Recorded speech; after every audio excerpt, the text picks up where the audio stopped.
Good evening and welcome to the Minions of the Zoo. I'm your host and keeper of the Harry Channel, and with me tonight are Minions DrFunctional. Hi. SkepTock. Hi, everybody. And joining us tonight is our special guest, Mr. Jack Gunski. I'm sorry. Who's special? Before we work our way around, let's see. Keeverdam, thank you. I don't know. Oh, that's right. Functional started us off talking about genitals. That's always good. Green Badger Outdoor, Frosted Glass, Addie. I don't. Who will? Kefke. Hi, Kefke. Kefke. All right. So, time for Jack, tell me something I don't know. I went to a lobster house today, and Lobster? they're going to be closing down in the near Hey, future. Campbell. Although I can't tell you which one now, but there is a chance you may have heard of it if you've ever been to the state of Maine. Mm-hmm. Yeah. So Lobster. lobster. I had a Rock lobster lobster. roll once just because I wanted to try it, and Not it was made in California. It was not great. It was really expensive and kind of mediocre. Well, I was- yeah, but it's a California roll. It probably had avocado in it. yeah, probably had avocado and some pico de gallo. That makes it picante. Yeah, no, it's nothing like that. Actually, if they tried to Not make this sort of a Mexican lobster roll, that would probably end up being pretty good. I was just teaching the lead to Rock Lobster by the B-52s to my granddaughter. I kid you not, just 2 days ago. Mhm. Mm-hmm. Ding, ding, ding, ding, ding, ding, ding, ding, ding, ding, ding, ding, ding. You know, when you go to a wedding, they always have the DJ, and the DJ, does the music for like the first dance of the husband and wife, and then they immediately go to something to make the old people not feel left out because they're going to feel left out the rest of the night. Yeah. So they usually play like something by Glenn Miller. Yeah. Do you Like, know they used to take the actually A-Train. have bands? They actually used to have bands who used to perform that music live. Is that weird? Yes, I know, astonishing. Insane. They would do that, and Give then a chance for a substandard guitarist like me to. yeah, and then There's you a end up movie based on it. going into the fun stuff Yes. where it'll be like Love Shack, and then I Yes. think Rock Lobster is almost usually in the first 10, at least based on my Absolutely. experience. You got to have Rock Always. Lobster. Absolutely. Let's play something fun that nobody really hates. I mean, how can you hate the B-52s?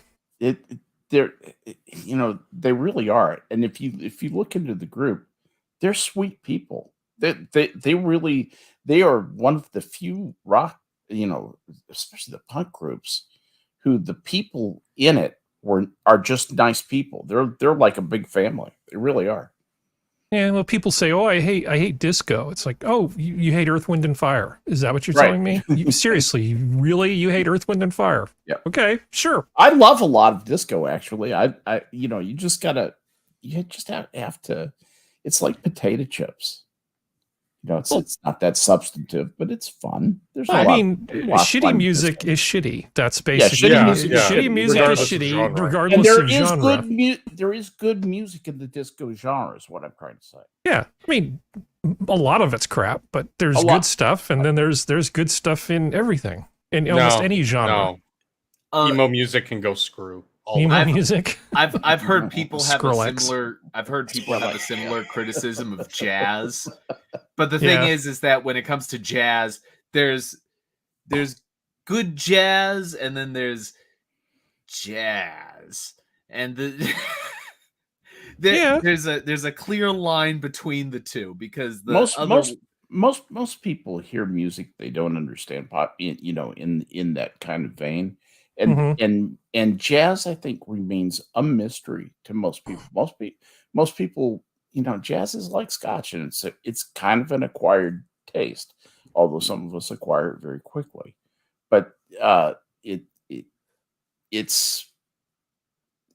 it doesn't follow a lot of the easy, superficial melodies. Quite the contrary. It's some of the most complicated music. I would say, from a guitar point of view, that jazz next to classical is the hardest kind of guitar to play. Well, the difficulty is completely different, as I understand it. If you get a group of jazz musicians together, it's really about timing. And the way it's about every the way the timing works in jazz is as complicated and difficult as the way all the technical aspects of classical are. They're completely different. You know, in terms of I think. I was talking about just as a performer on the guitar. What is asked of you? What is asked of you in jazz is only exceeded by just the insane chords that Andre Segovia came up with in the 40s, you know, to make Bach into classical guitar, basically. Yeah. You know, so just saying. You bring up Coltrane, right? You know, and you look at when he brought out Giant Steps, and he was exploring the circle of fifths. John Coltrane, and he starts playing this, and then he's a Mozart of jazz. And then as he finishes his section, and then suddenly you've got a guy on a piano. He's like, "Okay, what just happened, and where do I go from here?" Right. I mean, luckily for him, it was why can I not remember his name? Oh, Bill Evans. I believe it was Bill Evans on that album when it was first recorded. And so, you know, if you're going to have somebody batting cleanup who's a quick study, Bill Evans would be a good one to go to. Though I digress. Let's see. So Jack told me something I didn't know, which is good. You doing okay, Jack? Yeah. Oh, SkepTock mentioned Bach. I actually discovered the other week, I went to Goodwill and I mentioned this to you, Harry. I discovered an artist by the name of PDQ Bach. Yes. I never heard of before. That's good stuff. Yeah. Very clever. An oldie but a goodie. Yep. Yeah. Back some memories. I was just going to say that. Yeah. Hi, Skep. Oh man, the new granddaughter's driving me crazy. You know, in a good way. We're having fun, but she just ran me ragged. Okay, Grampy, we're gonna do this. Okay, now we're gonna go do this. All right, we're gonna play guitar now. Now we're gonna get in the hot tub. Now we're gonna. Yeah, she has more energy than you do, Skep. Oh my gosh! And she just turned 10 years old. Just full of vim, vigor, and life. Ripping good fun. Good. Great little personality. So I'm on a high. I'm just gonna be honest with you. I'm absolutely just sailing in terms of my mood as a result of spending the day with Alea. Well, when I was 10, her name. Well, when I was 10, I did actually help can tomatoes. Just saying, just throwing that out there. You can do a lot. You can get a lot of work done when you're 10. So let's see. Hey, Functional. Rock Lobster. You got anything you want to share before we get started? Oh man, it was a pretty interesting day today. I was out doing errands and it was just like rainy, whatever. I get home and then I looked out from my balcony and the fog had set in, and we get this thick, just like soupy fog that you can't see 2 feet in front of your face. Mm-hmm. It's amazing. Oh, I've experienced fog. I know, but you live on the coast. I'm landlocked, dude. Oh, so you get like Thule fog kind of stuff. Yeah, it's so weird. Yeah, that's the suck. I mean, it's high and it's thick and it's just weird. I mean, I've seen the coastal fogs roll in and everything. It's beautiful. It's something to behold. This is just leave me alone. Yeah, I remember driving to Pismo Beach one time, and Pismo Beach is south of San Luis Obispo, north of LA on the coast. And it was a beautiful day, and Pismo Beach is notoriously foggy. And I'm sitting here thinking to myself, oh man, it's going to be a beautiful day in Pismo Beach. Who could have thought? Turn around, you know, and there's like, you go around this corner, and suddenly the car hit a wall of fog. I mean, it was like something in a science fiction movie.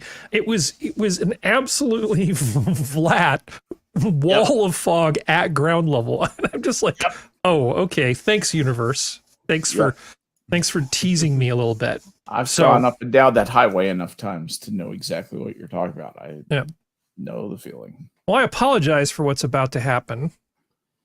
Come on, man. Hurt, isn't it? Every generation of Americans has faced a moment when they have to defend democracy. Stand up for our personal freedom. Stand up for the right to vote and our civil rights. No, Seniors okay. with So Adderall. this is his little campaign thing, and going back to the beginning, what do you think's at the very beginning of all this? What do you think it opens with? It opens with that. Jesus. Yeah, the defining moment of Joe Biden's presidency happened before he was sworn in. Apparently, okay. That is So- just lame. Yeah, This so there- summer, one man will take on the Orange Ape. Nice. I one. mean, I'm not going to put you through all of this, but yeah, apparently Joe is running again, and he's it's the Still hanging dynamic out with duo racists. of Joe and Kamala. This Because yeah, she's great. One man. She's Yeah. fantastic. Jeez. You know what the interesting thing that this really points out to me is that it doesn't really matter who's president. That's a locus of power, and it's nominally centered on one person. When that one person isn't strong enough and they're just a placeholder for the varying interests that have gotten together and have agreed on this, and then they, kind of jerk him around from direction to direction, according to who won the last fight in the with his chief of staff. I have to believe it's the chief of staff and just a few people in the cabinet who are making most of the significant decisions. Yeah. I don't even think that Biden is being exposed to a lot of stuff he should know about. Well, he said the other day that he thought when he became president he'd be giving a lot of orders, but he actually ends up taking more orders than he gives. Like, Yeah. I don't know if you're supposed to say that part out loud, Joe, but Yeah. Okay. He said something, but it didn't mean what he thought he meant. He thought he was making a jocular thing. I thought how powerful I was, but I have to listen to everybody and do what everybody says. yeah. That's the way he thinks it is. But in point of fact, we realize that it's kind of a sham that's being run with him as a placeholder, and everybody has evilly and hatefully and willfully bought into this. That's what I can't forgive with the Democratic Party. Say what you want about Trump. That's a guy who's present and doing the job. I didn't like what he did because he's a big government Republican. But that notwithstanding, he's at least was his own man. Biden is not his own man. He has no programs, no ambitions of his own. He's not leading the country. He's not acting as an executive in any meaningful way. He is nothing but a hand stamp, a stamp signature. Skep, Well, I in my think you're a opinion. bigot. He's clearly defending the pro-black folk. He clearly Yeah. is leading the charge on civil rights and their right to vote. Like, maybe one day they'll get it, Skep. Yeah. And maybe you don't understand that as a white man. This But as a guy- minority this- myself, I this know guy- that voting rights are very important. This guy openly has supported Jim Crow. Yeah, yeah. That's on the That's how congressional old record, he is. isn't it? And that's how It's not- shitty his record is. Well, this is new Biden. See, this is the Biden that's been created. He puts the aviators on, and now he's Joe cool. too. Tom Cruise, man. this is Joe in the 2.0. I was past. a bad dude, and I'll just Yeah. Donald Trump. He reminds me just like shoot Corn me Pop. up with Adderall and It's Well, 10 I wanna go back- cc's in each cheek and 5 the, more. the, in the cheek of sad your part choice. is though. The sad part is though, Skep. Some normies will be buying into this. They will Yep. see this. They'll believe it. Like Jack believes it. Oh, I totally It just- believe it. It There you go. boggles my mind because we have the culmination of all human information, recorded human information at our fingertips, and we choose to just watch something like this and pay no attention. I say we, the royal we, watch something like this and pay no attention to digging a little deeper. Like, I understand work is hard. We work a lot, long hours, yada yada. From each according to his ability. I mean, you should according still to his maybe do a need. little bit That's of that's really checking on who you're that's, voting that's for. what made America great. Well, I want to go think- back to something Skep said. Hold on, Jack. You were talking about how it doesn't matter if he's basically in charge. You know, he is just sort of a placeholder. That same opinion, I think, was echoed. I can't remember if it was the Washington Post or the New York Times just recently. A number of Democratic intellectual types have said that recently because it sounds like they've maybe overdosed on copium a little bit too much. This is the kind of thing that you say when you're trying to fight back the cognitive dissonance. You're lying to yourself when you say stuff like that. You're not trying to convince anybody else. You're really just lying to yourself. So what were you going to say, Jack? I think that what's probably disturbed me the most about the Biden administration is not like, I mean, obviously he lied about a lot of stuff. He lied about, like, you know, pretty much what happened after he joined the office is he said, I'm going to undo literally everything Donald Trump did. And then he did. And then he realized that some of those things were mistakes. And then he doubled back on them. So obviously there's a lot of inherent dishonesty there. But what really frustrates me the most is when I see the voters, the Democrat voters, seeing something that he says that is perfectly in line with something they were criticizing Donald Trump for yesterday. And they're just like, this time it's different. Well, he's not Trump. See, that's the difference. Trump is evil. It's almost as though they never even said the things they said about Trump in the first place. It's almost as it's doublethink. It is perfect doublethink. And you see it a lot these days. And it frightens me because how can you make a rational argument with someone who acts like that, who can literally say one thing and then say a totally contradictory thing in the next sentence with no culpability for what they're actually saying? Well, you just better hope that you have common interest with Joe, because he's going to do what's in his best interest, not yours. It's just an accident if you get what you want. Right. That's exactly right. I think you also mentioned Skep, the party, the Democrat Party. Yes. They are kind of terrible. So Charlemagne, is it Charlemagne the God he goes by? Mm-hmm. Here's a little short from him. The fact that the DNC won't let nobody they won't do no primaries next year, man. Do a primary debate. Put Joe Biden up on that stage with Bobby Kennedy, who's challenging him, and Marianne Williamson, and whoever steps up to the plate, and let's have a discussion, yo. Yeah, they're not going to have debates. Skep? That effectively gets rid of the primary process. That we don't need a primary. We got Joe. Well, and that's basically what they're saying. They're saying, hey, it's a decided issue. Go Joe. He's going to represent us, and it's a done deal. You don't get to vote. Sorry about that. Maybe 4 years from now. Okay. Remember that's exactly what they're doing. Remember 5 seconds ago when democracy was the most important thing? Yeah, well, remember 5 seconds ago when these same people who are supporting this move by the DNC were criticizing them for people the last cycle who had 2-3%, saying, "Well, why aren't they allowed on the debate stage? They meet the threshold by a percentage or two. Let them on." Yet someone like Marianne Williamson. Marianne, crazy crystal lady. Yeah, I think she'd be a horrible candidate. But even now, she's polling at 10%. She would be amazing president. Robert Kennedy Jr. He's love her as president. Polling between 15 to 20%. How? President Moonbeam. This is going to be amazing. It's so infuriating. They're shitting on you and calling it rain. They're not even urinating on you anymore. They're taking full bowel movements in your face. Yeah, it's the brown hail. Yes. Yeah. It's so all right. blatant. These people are terrible. Moving on. I'm sorry. More terrible people.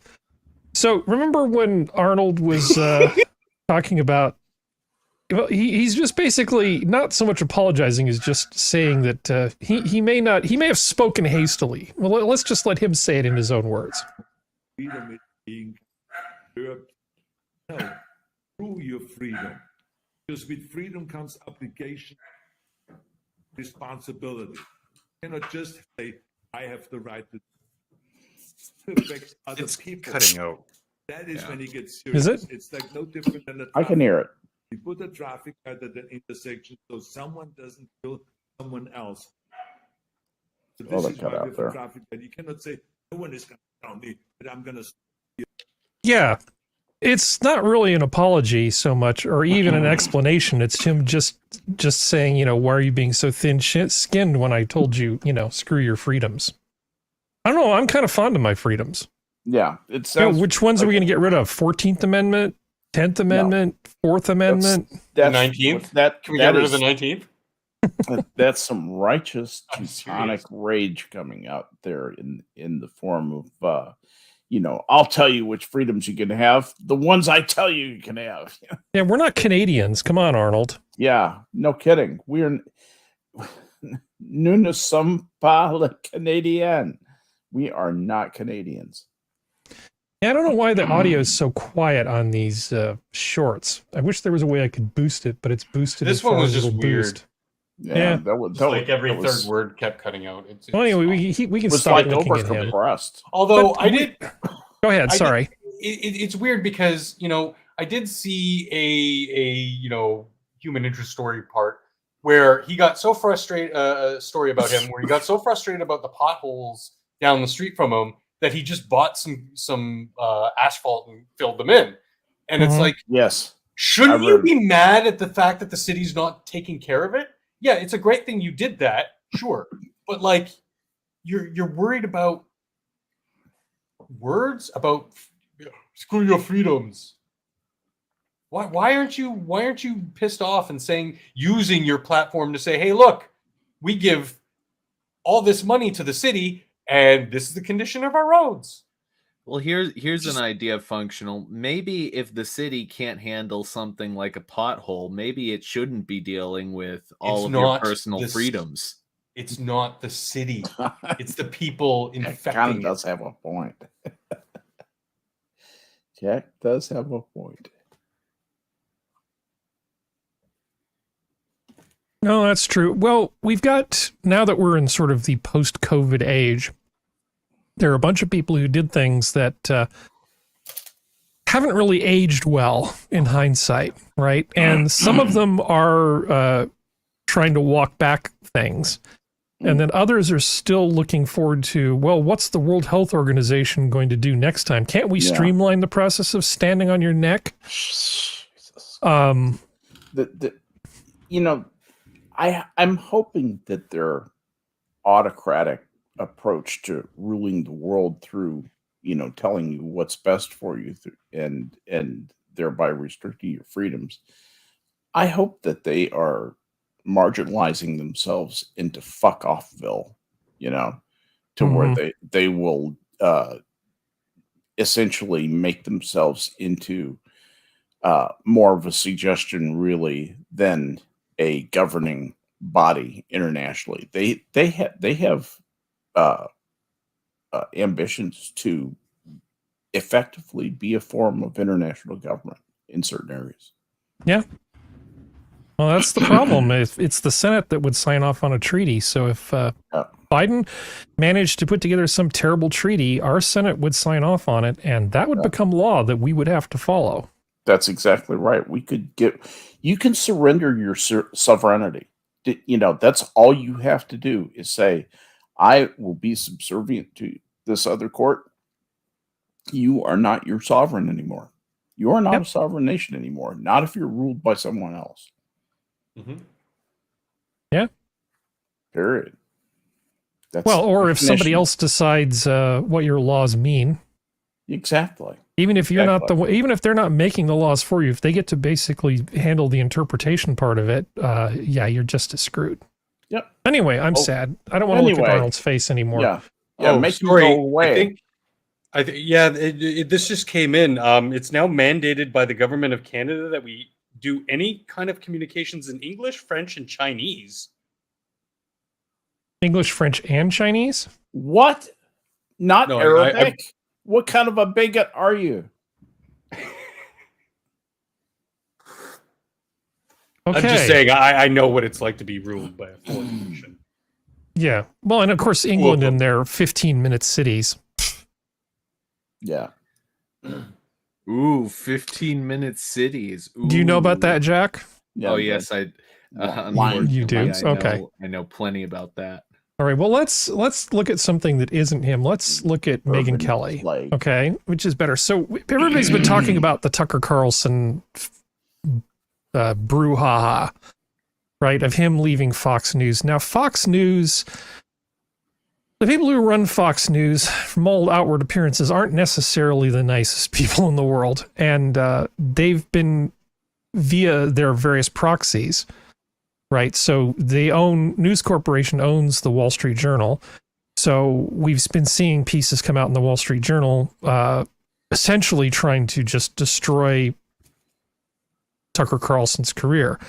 What they really want to do, it isn't personal, I don't think, but what they really want to do is essentially pry his viewers away from him so he can't take them somewhere else. So to do that, the best way to do that is to destroy.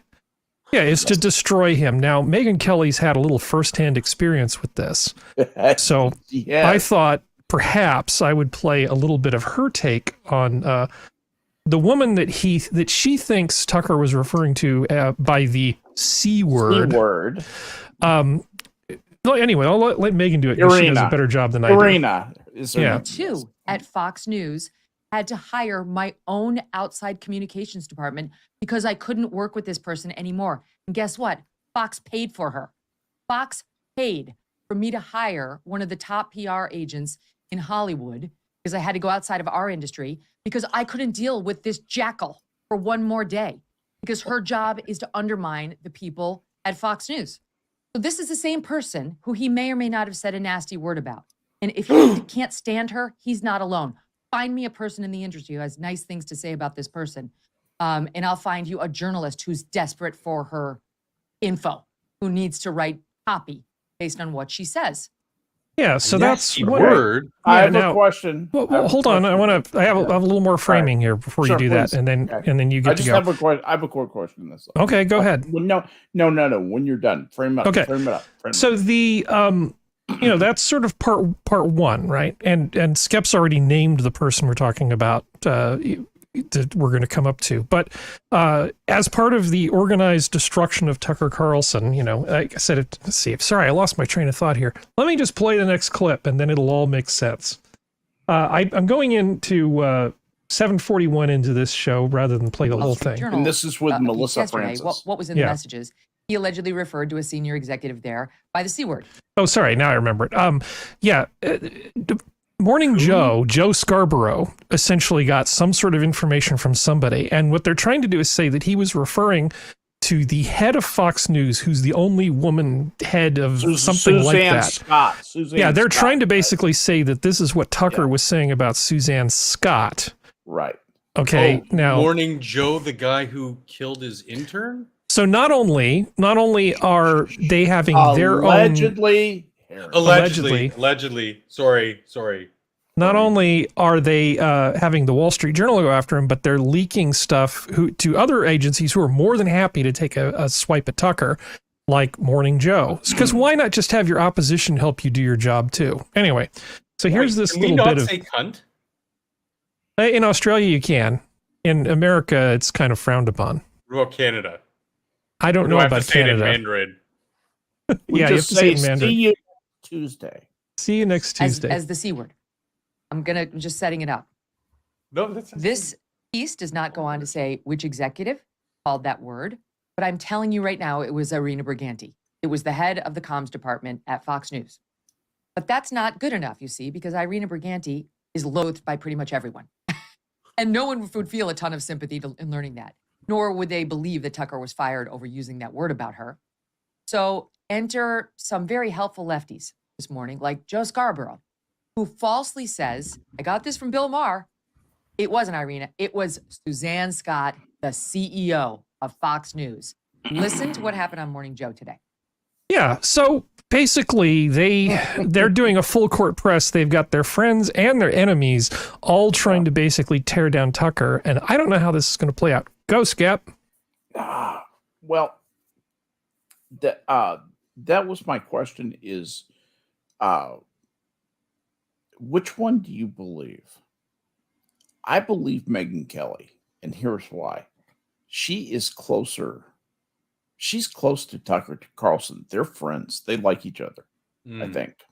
Mm-hmm. I think you're right. And consider each other, amiable, colleagues. She's really good at getting along with men.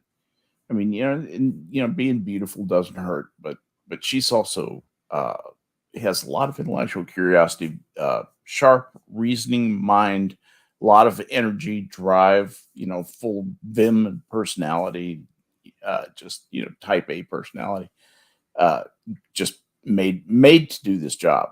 She really is brilliantly successful. It's something she's absolutely perfect for. So I think Tucker has a very powerful ally. He's got a very powerful role model. She kind of forged the way out of the Fox News or network, the traditional commentator going independent was pretty much unheard of, at least to do it as successfully as she did. Usually what happened was somebody got fired. Whoever heard of Andrea Tantaris after the after she left Fox News? And that's the same with most of these. But Megyn Kelly actually got bigger after she left Fox News than she ever was at Fox News.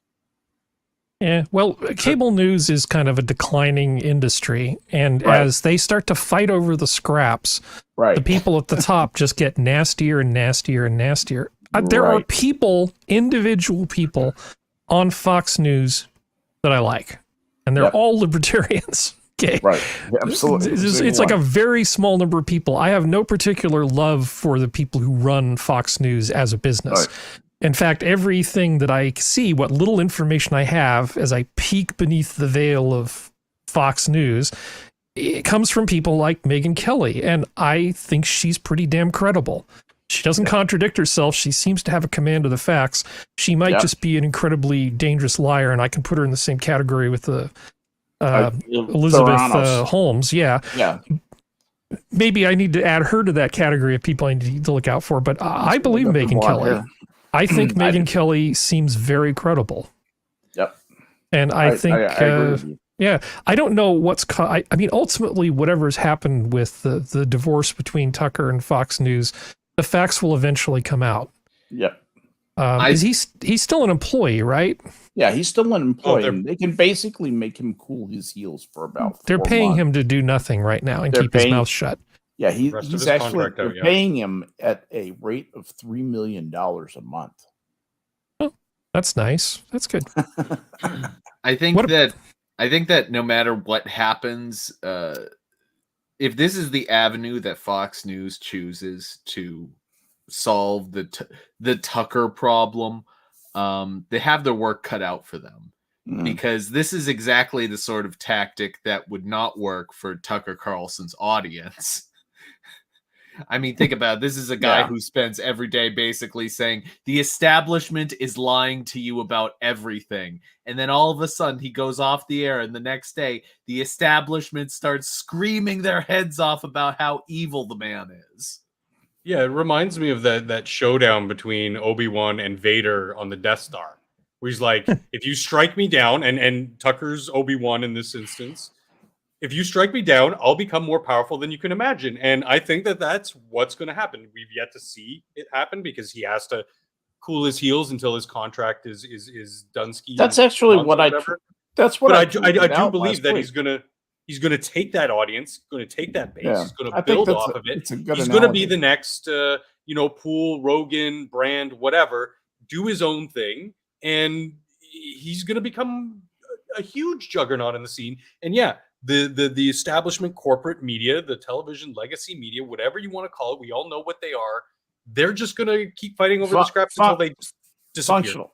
How do you think he'll do it? Do you think he'll do it like Dave Rubin did it, or do you think he'll do it more a la Joe Rogan? I think it's just a show. More like Rubin in that he's going to have his own his own empire, his own thing. Yeah, like a Tim Pool, like a Dave Rubin had his own site. Deal. Yeah, but also, if he was smart, Skep, he would put the He's directional really arrows smart. onto YouTube, onto Twitter, onto Rumble with the shorts and the clips from his video, his talk show, whatever he's going to do. He's going to talk. We know that much. That's what he does. He talks. I don't think he's going to make a foray into politics because I don't think he's that type of dude, and I think he's too important to speak. Why would he give up all that power? Can you imagine Rush Limbaugh? Rush Limbaugh wouldn't have run for president. He was too powerful. Yeah, I don't know. I mean, look at the ringer that the establishment is putting Trump through, and Trump was a curveball. He was an outsider. What do you think that they would do to Tucker? He would.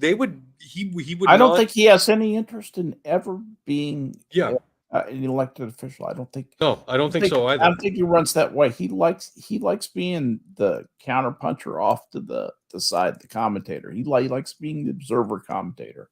His life is way more fun this way. Yeah, it's funner. It's easier. He can take time off when he wants to be with his family. No responsibility. He's a big family man. I think he's going to be huge because he will get his core audience. He will get the MAGA types. He will get the disaffected liberal. He will get everybody who's watching the brands, the Jimmy Dores. He'll get everybody he'll get their eyeballs because people love Tucker. People love Tucker. Yeah. So functional. Even the people who don't know Tucker would love him if they watched him. Yeah. Here's a hypothetical. Now, I'm not saying this is going to happen because my ability to be an oracle is proven to be not great. Okay, but imagine the following scenario: Daily Wire. Is it Jeremy Boring? What is his name? Yeah. Boring. Approaches Tucker, and they start talking, and it becomes clearly obvious that Daily Wire does not have enough cash to just buy Tucker. Okay. Yeah. But somebody like Jeremy Boring, if he can keep his ego in check, could actually do some sort of equity swap where essentially Tucker comes in almost as a full partner, a co-runner of the enterprise. And under those kind of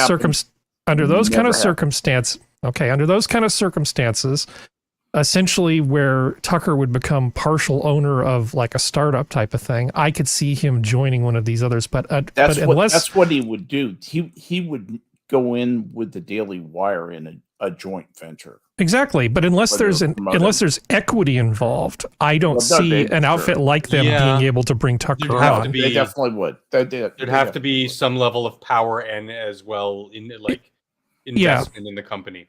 Yeah. It would have to be almost like a merger between hypothetically, Tucker. just using the example, if he was approached by like Rumble and they said, hey, well, 50-50 us, the people at Rumble, and you Rumble. I mean, yeah, maybe, but I still think the smart play, and he's this very smart guy. I think the smart play is to go independent. To do sort of like a Rogan kind of thing. And if you can get a big sponsorship thrown in too, then great. The problem with Rogan is he's got his own thing, but he's also tied to an already established platform. I'm thinking he starts his own platform and he'll be the guy to be attracting talent. He'll be the one who will start snatching up people. Like maybe Megyn Kelly and him, they'll be having cocktails one week, and she'll be, he'll be saying, I think I should just go fully independent. And she'd be like, that's a fantastic idea. He's like, you want to come? She'd be like, yeah. Like people would gravitate to Tucker. People like Tucker. Well, except for, like the normal corporate media heads. From the standpoint of somebody looking at Tucker, the way that I would look at him as a businessman, I would say you are basically 40,000 butts in seats. You're 40,000 views. That's what you are. 40 million. I'm sorry, 40 million views. You bring 40 million views. If you bring 40 million, if even half of those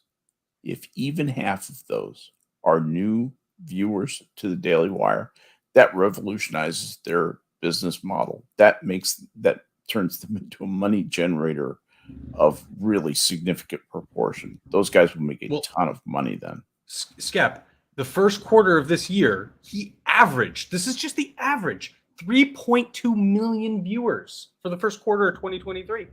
That's a huge market. Yeah. That's Okay. huge. And that's not considering people who do, host Tucker videos and talk about Tucker videos and all that content that's consumed online. That's just as pure like TV ratings. That's a massive audience to be, carting around like, your cock of the walk. Yeah, he's swinging some big viewer numbers. But I want to make one small point and then we can move on, I think, unless Jack's got something he wants to say. The idea of him starting his own venture, right, just going completely solo, sounds really good to anybody who's never started a business. Because honestly, him being president with the staff and all the support that he would get is probably less terrible than him having to go fully independent. If he values his fully, I meant something like you were saying, like a startup kind of thing. He's going to have people around him who know the tech stuff. No, but he's going to have to assemble a team. He's going to have to deal with all kinds of crap that he doesn't want to deal with. Honestly, him being president would be less work. If he's going to do that. But that's just, just my sort of, having worked those kind of hours view on things. I mean, it'll be easier for him because he's got more capital to start with, right? Mm-hmm.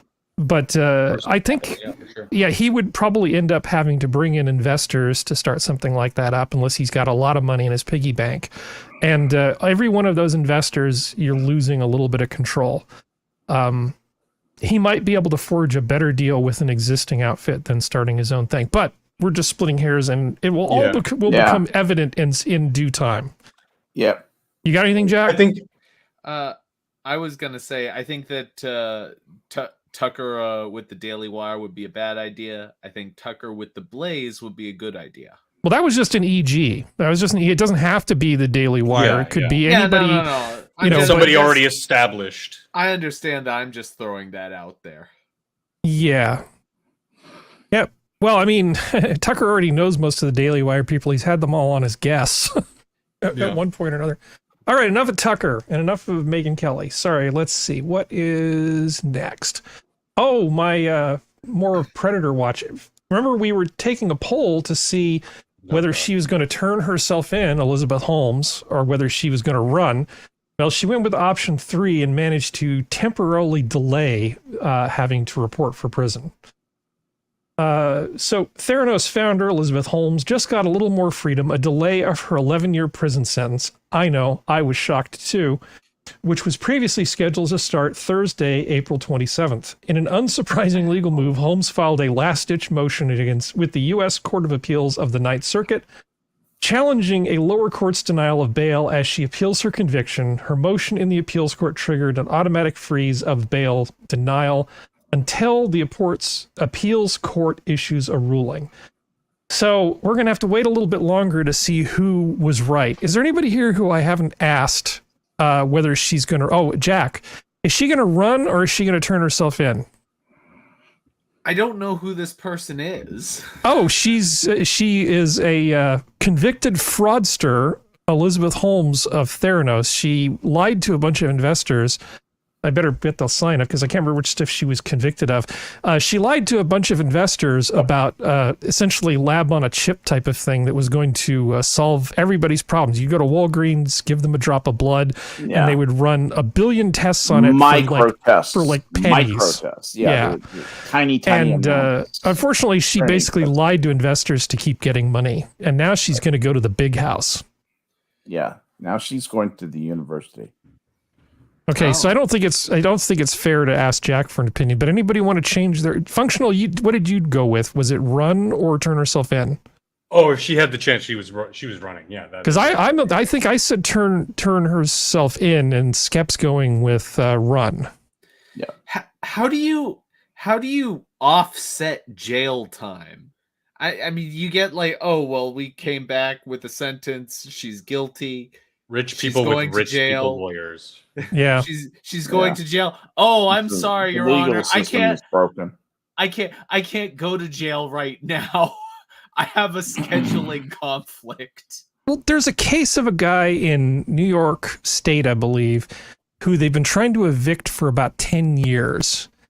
And by essentially filing paperwork over and over and over again, he's found a loophole that makes it so they can't kick him out as long as he just keeps filing a certain type of form. And so it's been going on 10 years now that he's been living rent-free in somebody else's house. I think that's her plan. She's actually hoping she can draw this out until she basically dies of natural causes at some point.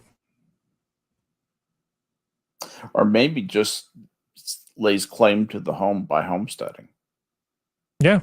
Yeah, she could do that. She could at least lay claim to the land. Well, we're going to keep going back to this case, just like Greg Gutfeld was obsessed with that Canadian shop teacher with the giant fake breasts. I'm obsessed with this story. So until she's in jail or in Mexico, we're going to keep talking about it if anything happens. I'm fascinated too. I am horrified by that kind of a creature could live among us. Yeah, it is terrifying. It is terrifying. So speaking of jail. This area rapper has died after being stabbed in Soledad prison. Authorities say 22-year-old Jamie Valdez of Huntington Park was found in the shower area of the Soledad Correctional Facility. Oh, damn it. Well, don't be so subtle. Just go, Harry. Okay, let's try this again. But you heard what they said, right? Everything we just talked about was only allegedly. Stabbed in Soledad prison. Authorities say 22-year-old Jamie Valdez of Huntington Park was found in the shower area of the Soledad Correctional Facility. Nothing of value This was was around 10 Tuesday night. There is no word on a suspect. Valdez was serving more than 2 years on gun charges from Riverside County. His stage name was Money Sign Suede. I would want to shank him too if I knew that his stage name was something that stupid. Well, wait a second. Hold on. Is his name Money Sign, or is that like an actual money sign? No. And they just wrote Money Sign when they should have written the symbol. Now that's a good question. Do you think it's just $ Suede, like dollar UEDE? It could be. If Serenity was here, she would be looking this stuff up right now. Jack, look this up. No. I can't care. I tried to care just a minute ago, and I couldn't care. You know, I keep talking about wanting to lock people up, right? Yeah. I want to lock the bad people up. Yep. But it seems that there has to be a better way than locking them up in ways that allow for stuff like this to happen. We essentially throw them in prison, force them into gangs for their own defense. To keep from having this happen, you have to join a gang, probably based on your skin color. And supposedly they're going to come out the other end of this process better than they went in? No. We need to lock more people up for a lot longer and in ways that don't allow for crap like this to happen. This is not going to happen to Elizabeth Holmes in her low security near country club in Texas. Yeah. But places like Soledad Prison are bad news. Yeah. Well, what is the purpose of prison? Well, I was going to answer that question. Yeah. Oh, no. Answer it. Well, I mean, in some ways, the first purpose is to remove bad people from society so they can't do bad things.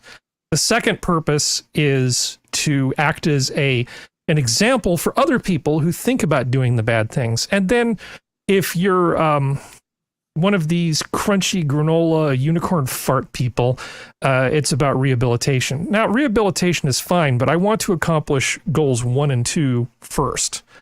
And then 3 would be like, yeah, that's great if we can pull it off at the same time. Yeah, how many people actually get rehabilitated by this system? Well, I mean, I'm sure it happens. It's just a lot. I mean, there's all the talk about repeat offenders. Well, Danny Trejo, the actor, right? You know what I'm talking about? Danny Trejo was having problems with drugs and substance abuse. And the only thing that got him cleaned up and on the trajectory, this is his words, not mine. Okay. The only thing that got him cleaned up was basically the state stepping in and giving him a little time out. 32% is what our rehab rate is. Our recidivism rate is 68%. So some people are helped by jail in terms of rehabilitation. A lot of them just end up, 2/3 of them apparently end up right back there. Yep. We could save a lot of time by not letting them out. That's a joke. That seems absurd. Allegedly. Yeah. That seems absurd. 2/3 go back to prison. Spending a year in county wasn't enough for you? You have to go out and do it again? They don't think like Jack. They don't think like you do. They commit crime. Yeah. People commit crimes. First of all, they think they're going to get away with it. They don't think there's anything really wrong with it because they don't have the same system of right and wrong, the same normative set of values that you walk around with in your head and heart that you've been taught since you were a kid. They don't have those. They just say, "I want that. Give it to me." And might makes right. And they may be from a place where that's true, or maybe they've never seen anybody act any other way. Yeah, that's what you're up against there. A lifetime of bad conditioning. Yeah, exactly. Everybody's got it listed as money sign Suede. Let me see. Suede. Money sign Suede. Money sign Suede. How long before it comes out that he was trans, and then there's going to be a huge blow up of this? Man, it comes right up too. There he is, Money sign Suede. Yeah, the trans woman formerly known as Money sign Suede. Goodness. Yeah, well, he's trans alive at this point. Okay, so. Yeah, I want to lock people up, but I don't think that jails need to be this. I just think we can do more than one thing at a time, right? We can take these people off the street, and I'm not saying throw them into a country club, but you can't tell me there's not a way to, at the very least, make a system where if something like this happens, it's obvious who the culprits were, and they know that they will suffer an even worse outcome. They'll basically end up in the hole for a very, very long time. It's not. It's really not. From what people I know who've worked in corrections, and from what I've gleaned from information on the internet, I'm not talking, TV shows or anything. I'm talking about like actual documentaries about.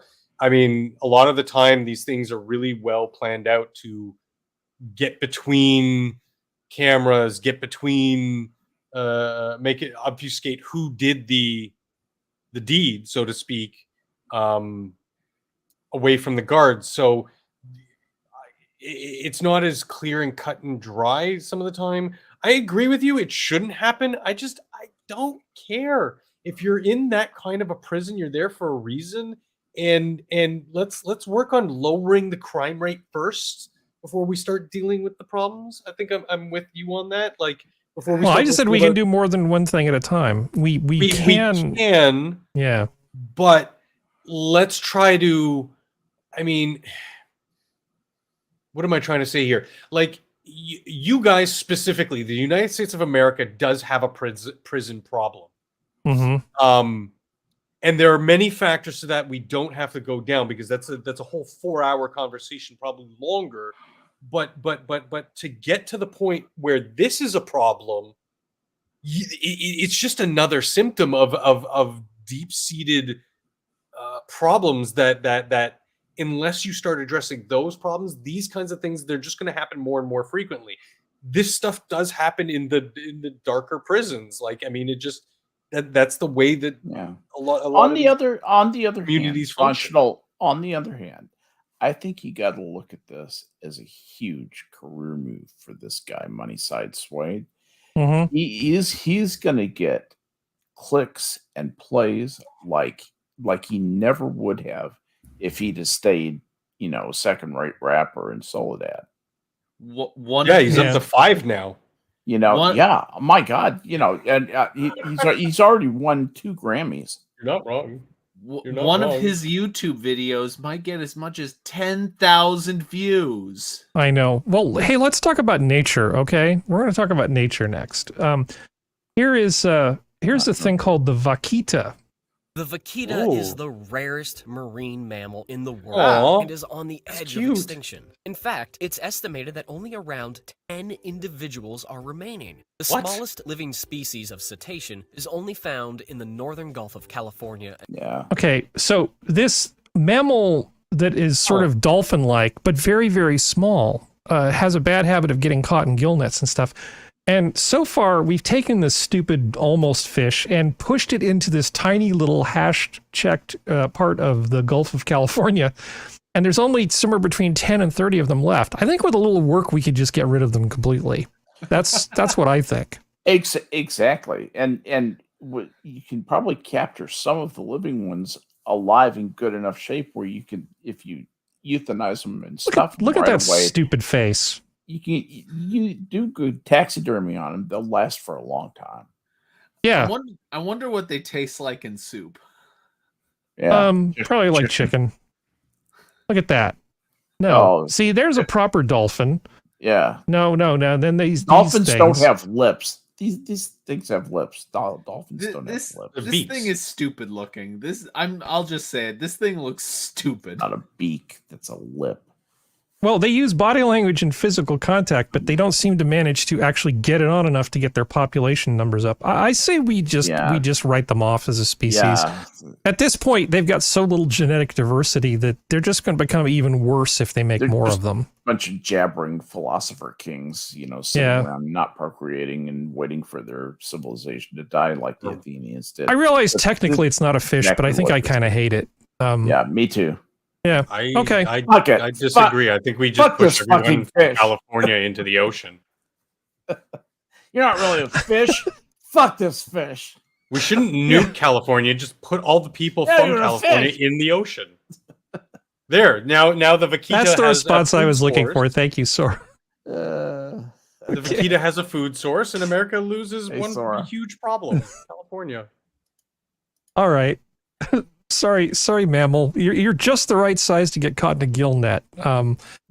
Essentially, they have to change the entire fishing industry down there to say, hey, how about you do something way less efficient? Okay. I don't have much hope for this thing. Once we're rid of all the Californians, we give Jack California. Yeah. Have at it. Have some fun. Okay. But it's already destroyed. I can't do anything. Yeah, but all the people are gone. It's covered. Bring in new people, top men. You bring in top men. Functional poop. I don't know.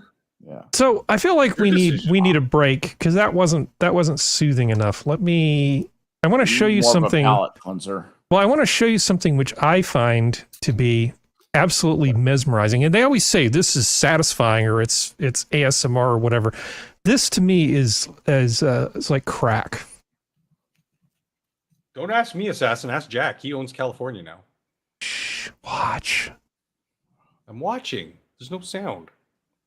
That's right. I'm offering no commentary, Susan. We're making a rabbit joint with simple tools. I know, and I'm here for it. I love every part of this. Harry, I hate this. Where did you find this? You got to send me the link to this. Where did I find what? Where did you find this? I don't know. Somewhere. This is awesome. YouTube. It's all over the place. Look at the things that a guy can do with just a chisel and a little bit of skill and a lot of patience. And a workbench. Clamps. Look at that tool. I want that tool. I don't even do woodwork and I want that tool. That's like the best thing. Yes. Hand router. Look at that. Damn. Make a joint? No problem. Yeah. There you go. God, I know how I want to spend my retirement. I was just gonna say that hurts watching. If I didn't have my farming habit, I'd be doing something like this. It's too much. It's too much work. Too much. Get power tools. Too much effort. Yeah. Oh, but look at how wholesome that was. Look at how soothing that was. Just imagine just a man and a chisel and a hammer. Do you know how long that one freaking joint took that guy? But did you see how perfect it was? Did you see how perfect it was, though? Why be perfect when you can be fast and accurate? You get up in the morning, you make your coffee and or tea, you sharpen your chisels, and then you look out at a big pile of wood and think, today's going to be a good day. Exactly. Yeah, I'm not that old yet. Woodworking. You'll get there, man. It is so satisfying. It really is. You use power tools. All right. JP Morgan Chase can be sued by Virgin Islands over Jeffrey Epstein's sex trafficking claims. It took me a while to mentally digest what I was looking at here. I'm still struggling to understand this, so I'm going to set this up. And Skep, did you get a chance to look at this? I glanced at it, and I can only say that this is a bit tenuous. This is the Virgin Islands wanting wanting to shake down a big bank. That's what I see here. So here we have a New York federal judge on Monday ruled that the U.S. Virgin Islands and women who accuse the late investor Jeffrey Epstein of sexual abuse can proceed with lawsuits claiming that J.P. Morgan Chase knowingly benefited from participating in Epstein's sex trafficking scheme. All that means is that the lawsuits are not on their face improper. You know, they haven't found some reason that, hey, you know, as they are, they must now be declared improper. That's almost a non-ruling. But well, it says here, Epstein, who, and I put it in a different color to highlight it, killed himself in a Manhattan jail in 2019 while awaiting trial. Allegedly. Well, this is what the news says. They're presenting it as a fact. They're not saying allegedly. I'm just saying this is what CNBC's claiming. He allegedly killed himself. Is that what I'm supposed to say? The opinions of the minions that are part of the zoo do not. The official narrative is that he killed himself, but that's what it says right here. Okay. Was awaiting trial on federal criminal child sex trafficking charges, was a J.P. Morgan client from 1998 to 2013. Now, Deutsche Bank, which basically took over from J.P. Morgan later on, accepted Epstein as a client in 2013 and kept him as one even after employees reported 40 underage girls making assault claims against him. The bank paid New York banking regulators a $150 million fine for its dealings with him. To me, Skep, this is all incredibly opaque. Because there's nothing here that's presented. I don't understand what bit of law would let them go after J.P. Morgan, or why they would assume that a rich guy's bank would be following what he's doing with the money that passes through them. Here is that the relationship between Epstein and J.P. Morgan was such that J.P. Morgan can be said to have facilitated in a criminal way, or in some civilly liable way, actually a civilly liable way here, the nefarious activities of Epstein, which are just multiple offenses, you know, against the Virgin Islands, I guess, is what they're saying. Yeah, they're claiming... I smell. I believe I might even hear the clank of Representative Plaskett behind the delegate, not representative, but delegate to Congress, the non-voting representative, as she's incorrectly called. She does not have a vote. She's a delegate to Congress from the Virgin Islands. But she's got a big mouth and a bent toward directly going to communism and destroying anything that isn't communist in her path. I mean, she is just an ardent socialist. And I wouldn't be surprised if somehow, some way, she is involved with this. It wouldn't surprise me a bit. Well, we will keep an eye open for that. But before we say anything nice about J.P. Morgan, J.P. Morgan was actually defending their employee who was basically handling the account for Epstein. And they decided, well, that doesn't seem to be working out so well for us. How about we just go after the employee instead? So J.P. Morgan Chase sued its former investment banking chief, Jess Staley, over his ties to disgraced former financier Jeffrey Epstein, alleging Staley is to blame for any legal fallout from a pair of lawsuits against the bank. The company on Wednesday, filed a suit against Staley that sought to claw back his last 8 years of pay at J.P. Morgan and make him responsible for potential payouts in lawsuits faced by the New York-based bank. Wouldn't it be great if we could just have one of our employees indemnify us against this claim, Skep? Oh my God, that's interesting to say that. Okay, and maybe this is where the Virgin Islands is coming after them, saying, "Hey, no, there was more than just the normal bank, big account holder type relationship, the normal relationship that exists, between a bank and a big account like Epstein. This was much more in the sense of facilitation and even conspiratorially in there. If that link is established and there was a conspiracy and there's a civil liability based on that, the amount of money that they will pay out is liable to be pretty substantial.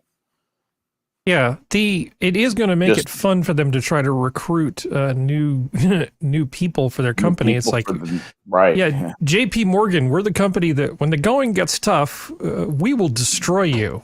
Right, exactly. I mean, even Fox News isn't bad enough to try to take the last 8 years of Tucker's pay. But if you try and inconvenience us, we will fucking destroy you. We will rip your face off. I hear the Pinkertons are still in business. Yeah, exactly. Well, anyway, I thought these two articles made for good bookends. I should probably put these in the chat because there's more here than we can possibly go over. Oh yeah, and if people are generally interested, here let's just do that. Sorry if there's squeaking and thumping going on in the background. The kitten decides she wants to play fetch, so she does this thing where she'll drop it right here underneath my microphone. Yeah. And then she goes, meow, meow, meow. Cats are so helpful, aren't they? Yeah. It's adorable when you find one that plays catch, because not a lot of them do. A cat? Yeah. Okay, so I have an article. The next article here might actually be Skep's undoing. This might be enough to make him pop a blood vessel. This, if anything is going to do it, this could possibly do it. How the U.S. is subsidizing high-risk home buyers at the cost of those with good credit. Have you heard about this, Skep? God. Oh, Jesus God. I did, yeah. Essentially, what they're doing is making it so... Sorry? It's a tax.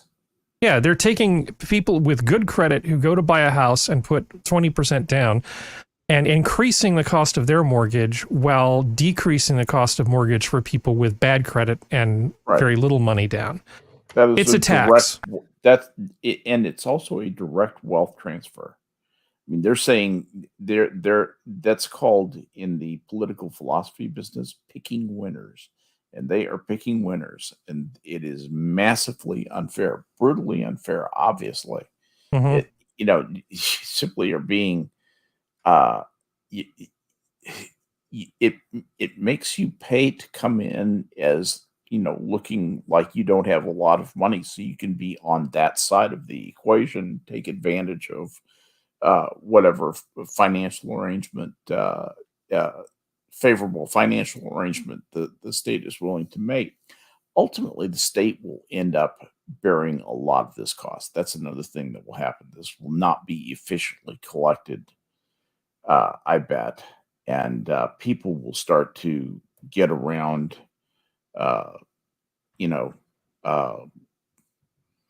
the tax gates in the transfer of assets. That's especially going to be true in California between father and son. You're going to see a lot more estate planning, I think, in California, and a lot more quiet estate transfer while the soon-to-be decedent is still alive. Well, anybody who's got a brain in their head is already making maximum use of those things, partially because of Proposition 13, which was something that went through a long time ago, which essentially does not let them jump the value of your home for tax purposes. Yeah. Which is a great thing. Well, in some way, it sort of makes property taxes kind of like a pyramid scheme. But it's not. It essentially just makes it so the state can't come in and jack up the value on some retired person's home and essentially make it so that they can't afford to die in the home that they've worked so hard to get. I voted for Prop 13. I would have, but I was a child. I voted for you. Thank you. No problem. But this is like very real money that we're talking about. The amount of money we're talking about is actually significant. And given that mortgage rates are already absolutely terrible, because 4 more years of Biden and Harris, that sounds great. Yeah. My mortgage is 2.1%. Wow. Not 6 point something. I'm not, all you people say you should move to someplace that's not California. No, I'm not getting a new mortgage anytime soon. Thank you. I'm staying right here. Look at me. My name's Harry. I did The something problem, smart. the problem is Finally, I did something smart. No, you're you're lucky. State is going to come to you and say, Smart. you have X amount of dollars of unrealized gains. We're going to take a portion of that as regular income tax, so you can pay your income tax liability to the state early. So we are going to own 30% of your house now. Okay. And you can take out a mortgage and start paying us back. By the way, we'll be back to help you more later. Yeah. And when that's the price going to happen to you, that's going to happen to you. Well, there are people who want to do that. It's not a foregone conclusion, but that's what well, no, it is. Who's going to stop them? You don't have a crystal ball. You don't know for sure, but there are people saying that's what they want to do. And I've already told you, so you're saying it's inevitable because I can't name a person who's going to stop them? No. I'm not debating you. I'm okay. Well, I'm losing hope and exposing the emptiness of my soul. I think the reception that people have been getting when they've made these sorts of claims, I think it's really only sort of the weird neoliberal economics people that are really on board with this. I don't feel like they've got much in the way of general traction because it becomes fairly obvious with just a simple thought experiment why this is a bad idea. Okay, let me go to another thing here. Something I wanted to show you. Okay, hold on. In the meantime, I just quickly found something out. Elon was on Bill Maher's show tonight. Was he? That should be interesting. It should be. Because Elon man bad, right? Yeah, absolutely. I wonder what. So let's do a deliberate attempt to segue function. Well, I'm gonna rearrange things to basically go along with this point. Here is a thing with the title Piers Morgan exposes yet another hypocrite, and the content of this isn't actually important. It's the style of the argument that I want to illustrate. If you'd like to be a woman, you can identify as a woman. I don't know why there is such an issue. Anyone can, right? I don't see a problem with just literally put the hand up and say I'm a woman. Okay, why can't I identify as a black lesbian? Well, firstly, I mean, it was. I'm serious. If I can identify as anything without any need to prove I'm actually what that is, why can't I, on International Women's Day, say I'm Piers Morgan, I'm a black lesbian? I think taking it to a kind of absurd status. I think that's talking about quite a with strong... respect. Yes, taking it to kind of an absurd status is exactly the point. Okay, in logic, this is reductio ad absurdum. Right. Okay, a mode of argumentation or a form of argument in which a proposition is disproven by following its implications logically to an absurd conclusion. Now, in the case of the thing that we were just talking about, and I kind of wanted to bring it up because it is the best way of actually dealing with a lot of these people. Now, I've been criticized in the past. I think it was even by you, or maybe it was somebody else whose opinion I actually care about, was telling me that I don't speak in declarative enough statements. That was me. Yeah, and it's because I don't want to basically be foisted upon my petard by making those kinds of statements, like always, for instance, because most things in life don't actually fall into the always category. People constantly understand what I was saying when I said you didn't make declarative sentences.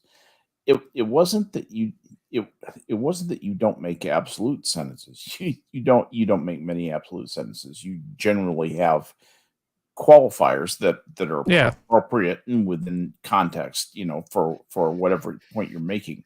But in terms of declarative sentences, you have a tendency to kind of counterpunch and be a little bit artful more than just the straight da da da da da da. A leads to B. B leads to C. C leads to D. You don't speak in lists. You speak in like these thought paragraphs. It's true. In Well, essays. You speak in essays. That's what you. That's well, what the point of this is that people, for the purpose of rhetoric, speaking very, rhetoric to basically win an argument, it absolutely pays to just come out swinging with the strongest assertion you can possibly come up with.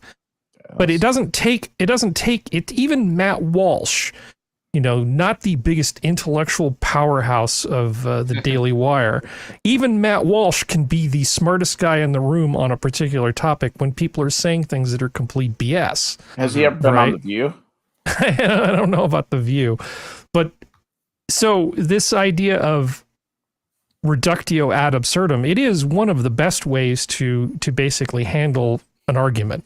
Yes. It works in math and it works in all sorts of other things. So when somebody says, well, now you're just being ridiculous. No, you're the one that made the freaking declarative statement that said something always means something.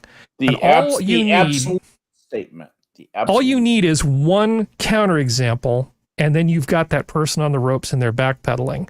And so I think that this type of logic most people do without even thinking about it. It's one of the innate things that people have. It's like, oh, wait a second ago this was absolute truth, and now all of a sudden we've already found an example of it not being true. This idea that, oh, well, it's not going to really affect you. That's what they say. This is only for the big fat cats that we're going to do this unrealized gain thing. It's not going to affect people like you. Well, that's how you know when the government says that it's absolutely going to affect people like you. I'm from the government and I'm here to help. You think those 86,000 IRS auditors are not going to be going after middle income people? No. Whenever a bill is proposed and then someone comes up with a logical argument to how that bill can be used, like red flag laws comes to mind, how that can be used against ordinary citizens, they always say like, oh, that's not going to happen. Oh, it's not going to happen. Whenever they say that's not going to happen about proposed laws, not only will that very thing happen, but it was designed to happen that way. Yeah. I'm through with like not assuming malice on these people's parts. It is malicious. The politicians, the way they design laws, are malicious. Oh yeah, and I forgot about the fact we're going to arm these diversity hires as well. Oh yeah, and authorize them to use deadly force if they feel threatened or whatever bullshit. They feel threatened by like nothing. Well, when confronted, that's my point. It's the wording. It's just so vague. It's terrifying. I mean, where do you think? What do you think you people are? Canadians? Yeah, exactly. Won't be any worse than TSA. We don't give a lot of advice, but my advice is when confronted with something that's on the face of it is just dumb, feel free to mock it by saying by showing a ridiculous example of how it would work in its extreme. It's a very good approach, because if being sort of strident and pedantic and forceful with your arguments, making absolute statements, is a good form of rhetoric, the best way to counter it is this. This is the immovable object to the irresistible force.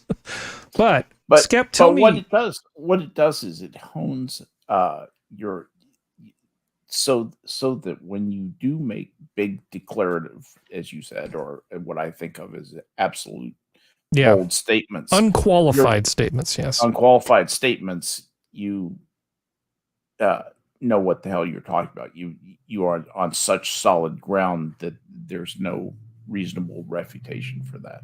Yeah, and then it's appropriate. So Skep, tell me what this means. It's all about credibility. Anyway, yeah, tell me what this means. U.S. to send nuclear submarine to South Korea for first time in 40 years. Yeah. Does this mean something or nothing? Yeah, this is kind of semi-nothing. Here's what's going on. Okay. North Korea has a bunch of death trap submarines that are recobbled together. I believe they're all ex-Soviet subs, and they're sailing around that part of the China Sea, and that part of the Pacific, and so they want to have something to be able to patrol back. So this is going to serve as like a fast attack sub. It'll be a torpedo platform. They're little, they're cute, they're pretty well made. They're made to a pretty deep crush depth, and they can go lower than some of our older fast attack boats, the U.S. fast attack boats. Yeah. So that they'll be an effective counter for the pathetic old Soviet things that the North Koreans are sailing around. I understand that they're touting them as new and as being totally refurbished and all that kind of stuff, but I would be surprised if that's a very safe place to serve your country. Well, there's in terms of the nuclear part of it, these things, essentially that reactor plus all the fuel that it's going to need is welded shut. Yeah. You know, there are no serviceable parts in there as far as the end user is concerned. When this thing is done, doing what it's going to do, essentially they will give it back to us and they'll go, here, make this not be dead. Right. You know, you have to basically send it back to the manufacturer to have it strategically taken apart in a dry dock and a new reactor dropped in its place. It will be obsolete. It'll be obsolete in 10 years anyway. Yeah. So it'll be fine. Yeah, it'll be fine. This thing's going to be razor blades in 15 years. But I do think it does send a bit of a message. Absolutely does. And the interesting thing, it's sort of us weirdly, being militaristic in that era. I don't understand why he's doing that. He is so owned by China. China is not happy about this. I guarantee you. And he is just almost completely owned by China. I'd love to have heard the conversation around this. Well, in terms of where chips are made, there's China, there's Taiwan, there's Korea, and there's the United States. Yep. Right. And so if we're worried about China and we want to hedge our bets, we probably want to stay on good terms with the South Koreans. It's necessary. It's necessary. So we need to do this, because I mean, as great as it is that Intel and TSMC are building these new fabs in the American Southwest, I think keeping South Korea close as the good buddies that we are makes a lot of sense. South Korean industry, both their heavy industry and their the soft industry, is absolutely coming on gangbusters. They just get better and better, and life gets better and better over there. Yeah, life's good. Really high standard of living in Seoul. Very, very high standard of living. And reasonable cost of living for that standard. Yes, exactly. Yeah. It's not like Switzerland. It's as clean as Switzerland and not as expensive. Yeah, there are a number of sort of YouTuber influencer types who talk about what life in Korea is like. Cost comparisons, like, oh, I'm going to have a kid in Korea versus having one in the United States. If you don't want imploding birth rates, some governments are actually doing stuff to try to fight that. Whether that's a good thing or a bad thing, my libertarian self doesn't know. All right, so enough of this. Let's stop looking at this. So this is a thing that annoyed me the other day, Skep. I think this is probably just me and Skep thing, because neither of us are particularly religious. I saw this quote from this guy. Atheism is not the knowledge that God does not exist, but only the wish that he did not, in order that one could sin without reproach or exalt one's ego without challenge. The pillars upon which atheism mounts are sensuality and pride, by B.L. Fulton Sheen. Fulton Sheen, first of all, was a fantasist. He was a fantasist asshole, and he was always saying crap like this. Yeah. Atheism is not the knowledge that God does not exist. Wait, what? Well, that you're making an assertion. Would you please back that up? But only the wish that he did not. That assumes so much. This is absolute pap. This is crap. This is not logically supportable at all. You take this apart phrase by phrase, and it's a laughably slapped together bunch of claptrap narrative. Yeah, I find this just to be stupid to the point of being annoying. Not like a good thing, like I feel insulted or something, but it's like it's literally in the name. It's like without theism, atheism. Yes, and that can mean many different things to many people. He's almost sounds more like he's talking about LaVey and the Church of Satan. See, that fits the description, right? Exactly. This is Anton LaVey territory. It's like, do you not know the difference between like devil worship types? I'm so glad you pointed that out. The superficiality of that observation it's sophomoric. The only reason it's just the wish that he did not, so that you could sin without report. No, dude, that's not what's going on here. That's not what atheism is. Chill out. It's I think what he was doing was expressing some unhealthy or unhealthfully suppressed natural desires in himself. Yeah. Have you ever noticed how the more religious types of people, the one not I mean, to me there are religious people, and then there are religious people who are constantly trying to convert you more or less, or shove it into your life in whatever way possible through religion or entertainment. And those types of people, I've noticed, seem to constantly make the argument that you already believe in God, even if you don't. They do like their straw men. They presuppose that you already believe in God and just chose not to, or something ridiculous like that. And it's like Anita Sarkeesian type of logic. It's like, well, the more you say you're not affected by something, the more you're affected by it. That's her kind of logic. But here it is, the more you say you don't, the more you actually do. It's like, no, some of us are actively just going on about our lives, not even thinking about it. Right. We just don't we're not afraid to not know. We're not afraid to not know. You ask me about the stuff. I don't know. There's a lot of things I don't know. It could be that laboratory rats are the dominant species in the universe. That could be true. Could be. I mean, and as far as like Christians go, I like Christians. I kind of wish I could join. I just don't have. I'm just not wired for it. It's just I don't find the answers they give satisfying.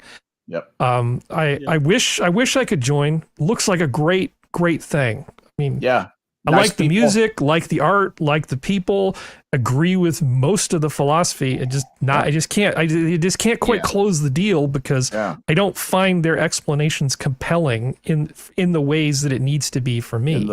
In the reality ways. And I go on about my life not even thinking about it, but this kind of crap.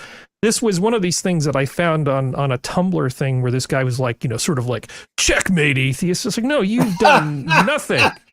This isn't checkmate at all. This is like you're playing checkers and everybody else is playing chess. This is nothing. Why do you need to prove atheists wrong?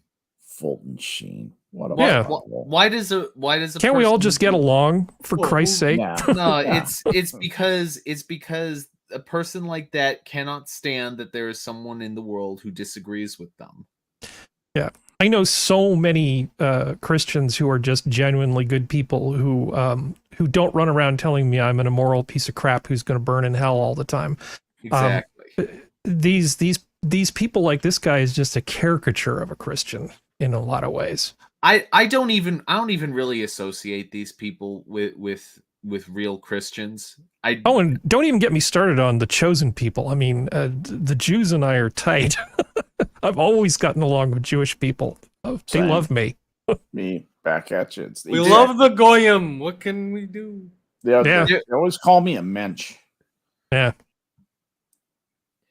Yeah, there are lots of really great people who believe in God, but there are just some people who are so keen on just inserting it into politics and all that crap, and I just can't stand it.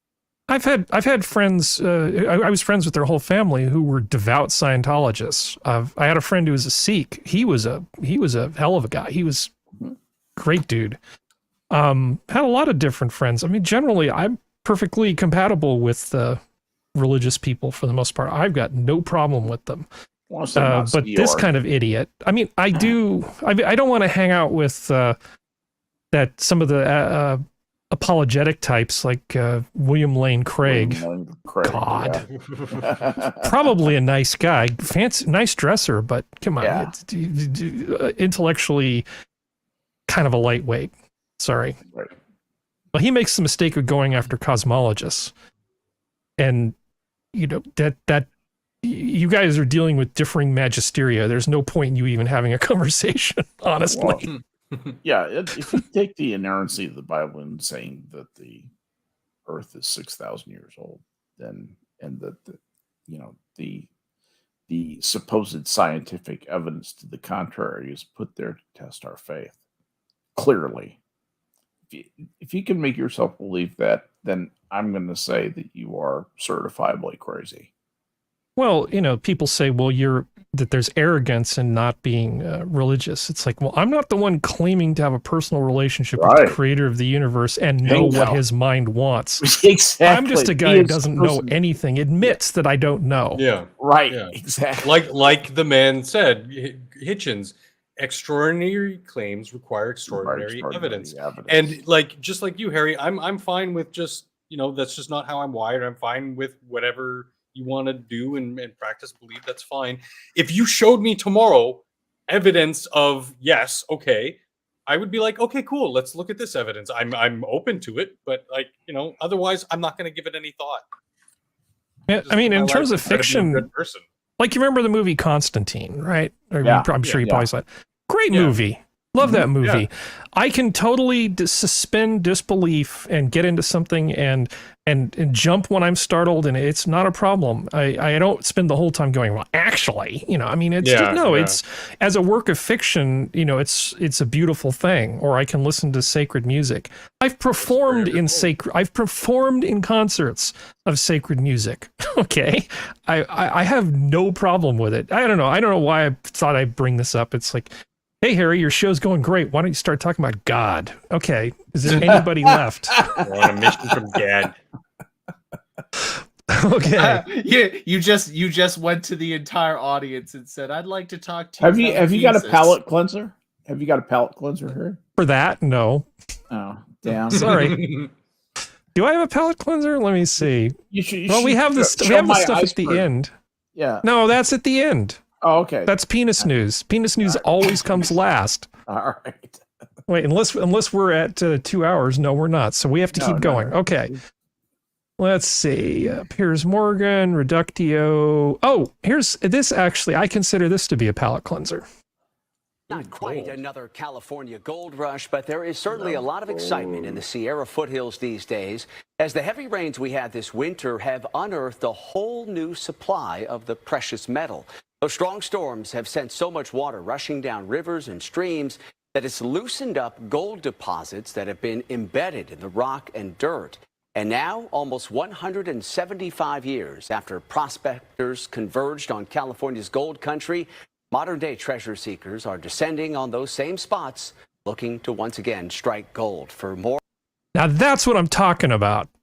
That's what I'm talking about. I mean, Skep and I have both done prospecting. Yep, sure have. Did I ever tell you? Well, okay. Before I get into that, that's not a very good description of what's happening. So, in terms of the gold, right, where there's volcanism and plate tectonics, and there's stuff going on underneath the Earth's core, in all of that molten stuff, when quartz crystals tend to form, sometimes they actually form with veins of gold in them, for instance. Sure do. And so this quartz will be in with the igneous rock in the mountains. And then when rain comes and erosion takes place, it will actually free up the quartz. Sometimes the quartz is broken up mechanically. Sometimes it's just eroded away. But by various processes, the rain causes the gold to be broken loose from the side of the mountain, like they used to do aggressively with something called placer mining, where you basically took a fire hose. Remember the thing about gold: when it breaks away in dense little chunks that bounce right away from whatever it breaks away from in the direction of gravity.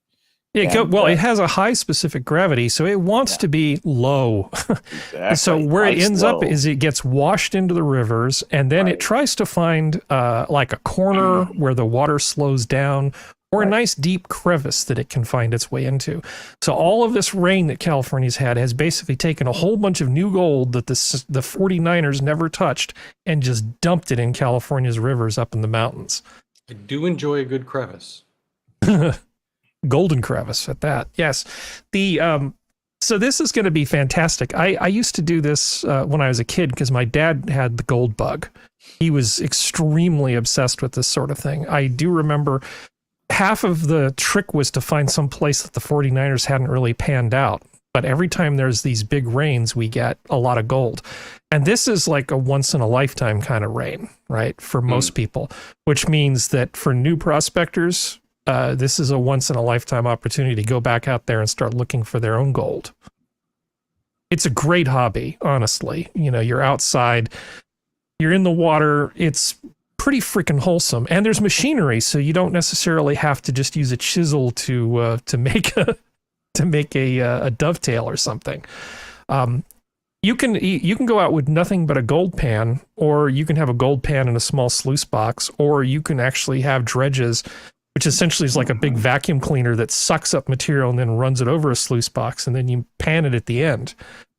You can do gold mining on whatever scale your budget and time affords. It is really a pretty cool hobby. So it makes me want to go back out there if I wasn't so damn busy working. I'm sitting here just getting the itch myself. You know, it's one of the weird parallels of Harry's in my life is my dad had bought an interest in a lead mine up in the mountains of Colorado, which I went up to, and I used to collect and, every kind of rock you could think of. My family complained I brought so much ore and gold and lead and silver and all kinds of things. Every kind of agate and gemstone you can find in the Rocky Mountains. I even found garnets, zircon, all kinds of interesting stuff. And but anyway, you and I have that in common, that we have that fascination with that, and we see guys out there having fun with rocks. They're having fun with rocks. I want to go have fun with rocks. I'm straight. Not a rock lobster? That's not a rock. It's a rock lobster. That's a really satisfying lead to play, by the way. The fun thing about the gold, though, is a lot of it tends to go in California, goes to the same place as the black sand goes. So there's this black sand that's actually magnetic. There's enough iron in it that you can move it around with a magnet. And stuff's very heavy. So if you see black sand, you sometimes see gold. Trouble is, black sand also contains thorium. So it's a not insignificant amount of radiation if you basically spend your time surrounding yourself with black sand all the time. Black sand. Yeah, it's not like they need to quarantine the hills. The salt, right? The basaltic content. Sand of color, Harry? Sand of color, yeah. Current year? Yeah. I'm trying to find a picture of a dredge, but I'm not succeeding. Know nothing of panhandling. No, not panhandling. What do they call it? Gold panning. Gold panning. Why did I say panhandling? I don't know. Dumb. Because we talk about the homelessness crisis all the freaking time. And there's lots of sluice boxes in California, I hear. Well, why aren't these homeless people panning for gold? See, now that is why I like having you on, Jack. You're finding practical solutions to modern problems. Why aren't those people out panning for gold? Well, because, Jack, it's kind of a job. Oh, well, they can't. Why won't they just do a job? See, now now you're thinking, because there's all these jobs that need people to do them, but it's very hard to hold down a job when you have psychological or substance abuse problems. Hashtag not all. All right. So as you probably well know, SpaceX tried to launch the largest rocket in history the other day. It was total success. Well, I mean, it was a relative success. I think it was pretty damn good. Total success. It had some costs, but it was a total success. Was it dynamic unplanned disassembly? Yeah, rapid unplanned disassembly. Well, yeah, it also, because it was the world's biggest rocket, it was also the world's most powerful rocket, and it absolutely obliterated the the launch pad. Excuse me. They were trying to, well, because if you're going to take off from Mars on this thing, you're not going to have a reinforced launch pad there. So they figured, well, we're going to try to do this without reinforcing the launch pad. In hindsight, this may have been a poor choice, because they essentially blasted bits of concrete and earth from around the area over this range.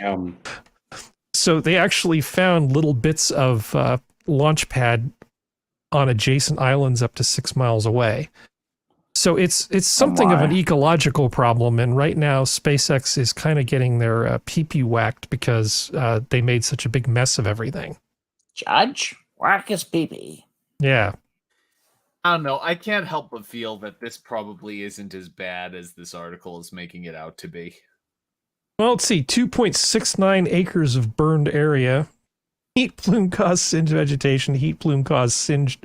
So they basically screwed up everything. They took this giant rocket, pointed it at the ground, and it just obliterated all sorts of stuff and threw it up in the air. Now, they're generally pretty liberal about what they do with these rocket launches, but this was perhaps a step too far. I think they're going to have to go back to the more traditional thing where they use reinforced concrete and then have huge jets of water that mitigate the damage from the rockets going down. Yep. If you look at the video of this launch, there were two rocket engines that were essentially out of commission right next to each other. This is apparent from the launch. There's some conjecture that it might have been a huge chunk of concrete that took both of those out when they launched the damn thing. So part of the fault of the flight could be because the launch pad itself wasn't up to the task of having the world's largest rocket take off from it. Yeah. Second largest. Second largest? I heard it was the largest. Which one is largest? What is the largest? The one in my pants. Which one? The one in his pants. Oh, yeah, okay. Thinking a stupid joke, Skep, don't worry. Yeah. Okay. Try not to pass out from dizziness. Yeah, I mean, the mistakes that they made, I don't see why. Like, I understand they want to test the other side of this, but in my mind, let's try to get the rocket into orbit first. No, let's give it the infrastructure it needs to launch first before we start thinking, okay, now how are we going to get it to take off without the proper stuff that we have at our disposal here on terra firma, as opposed to, what would we have to bring with us to Mars? Yeah, so I think they were just reaching too far in one go. They apparently, from all reports, they got a lot of interesting data, like not only from the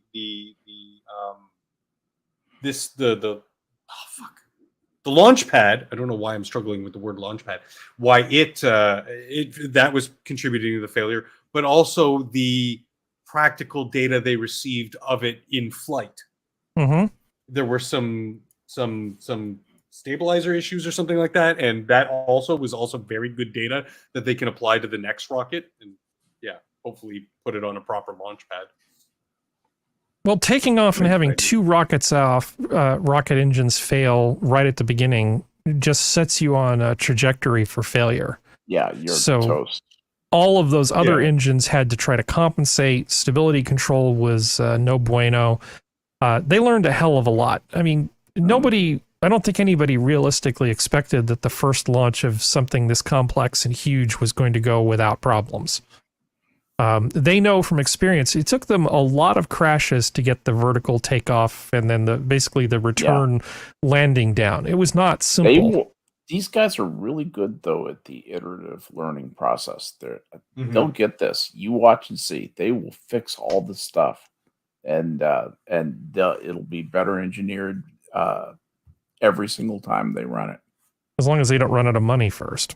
Yeah, exactly. There's that. I mean, this is one of those problems they will solve given enough time and resources. Right. Do they have enough time and resources? Probably. Maybe. Probably.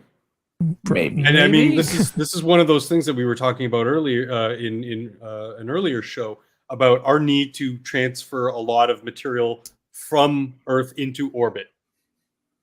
This is that solution to bring that material up so that, yes, we can start doing other things with it, because once we get it into orbit, a lot of the problems are solved, because one of the biggest problems is getting the gravity off the Earth. Yeah.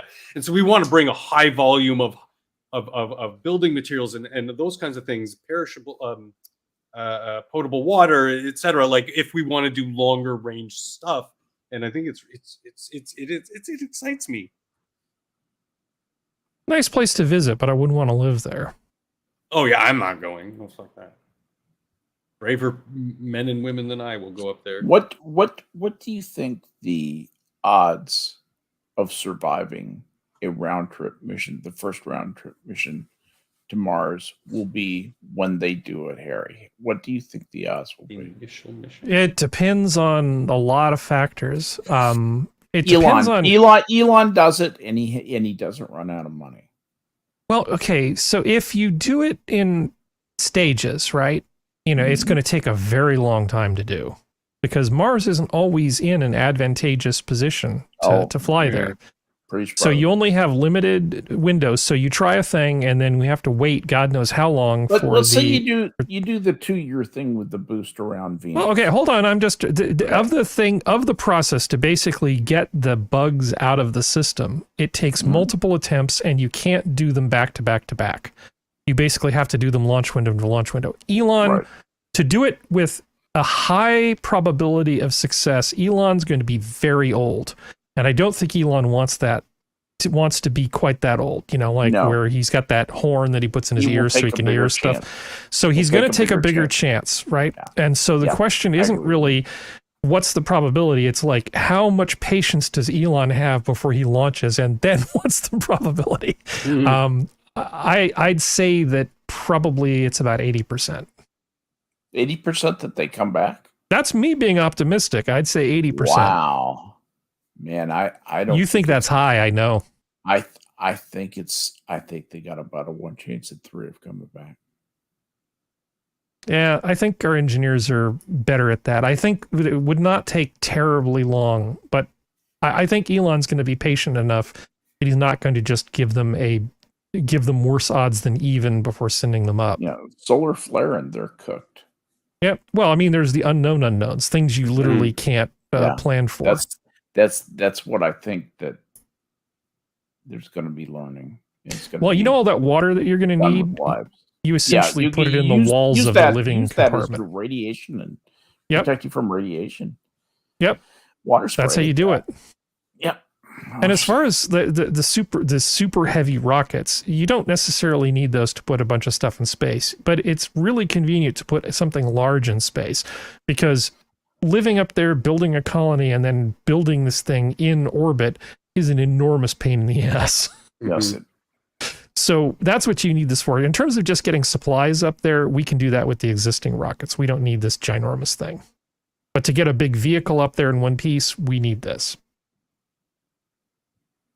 Fair enough. Fair enough. Anyway, let's see. So let's see. We have 10 more minutes. I still like that they went for it, though. That was ballsy as hell. Well, to do that. I don't know. I was told by all of the news outlets that was a massive failure. It wasn't. The news I outlets was have a hate watching boner. the Japan thing. I was watching the Japan Yeah, me too. thing. That was really sad. This was the private company that was basically going to commercialize sending projects and things to space, so to the moon. So the general idea was they would launch a satellite. You could buy space on this thing when it becomes a commercial product. Your package would go to the moon, you know, basically piggybacked on this sort of lunar UPS truck thing.